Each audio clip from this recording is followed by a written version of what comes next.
went to art school and got more training and went to Europe and studied Giotto and all the great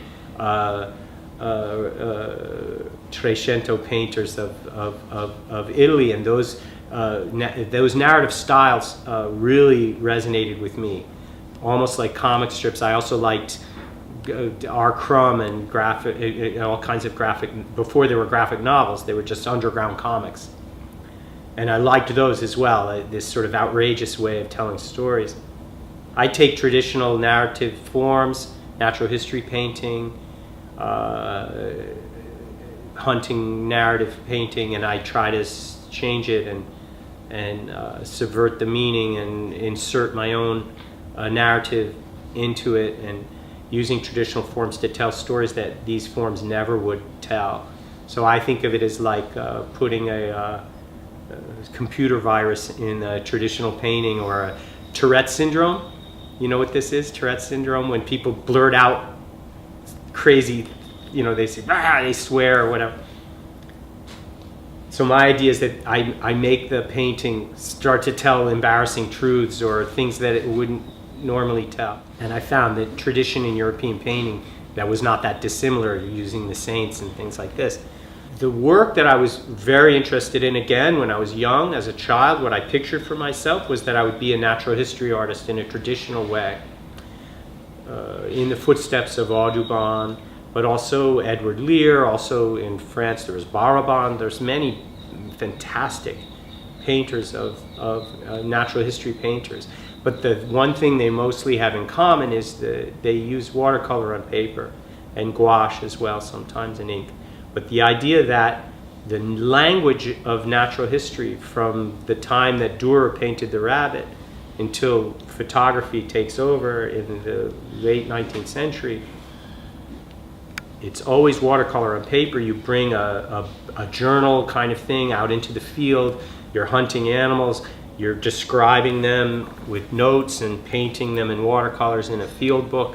And this then is brought to a print shop, and then etchings are made, and then books are published, or lithographs. It's always a paper medium. It's always watercolor on paper or prints on paper.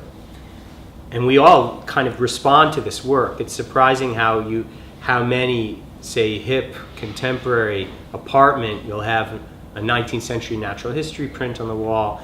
There's some connection with that moment that we want, I think, now.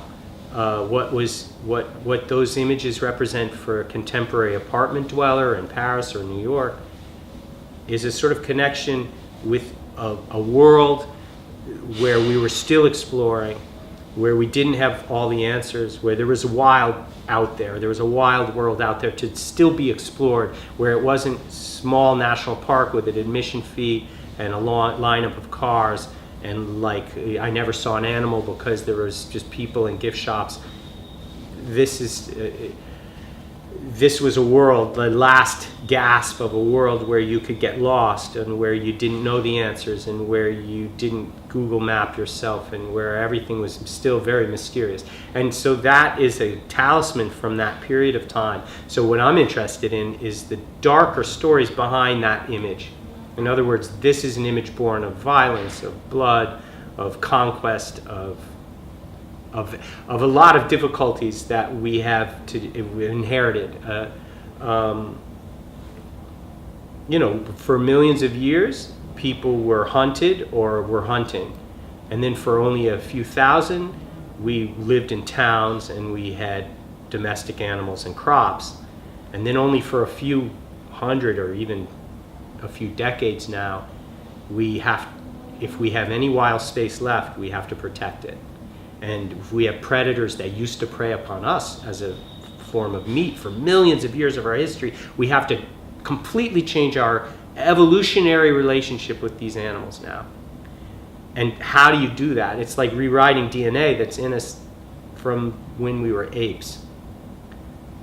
I don't know how we're going to get out of this jam we're in, but my work is exploring the intersection of human culture and animals, and trying to just make images out of it. I don't have answers, but I am interested in the stories.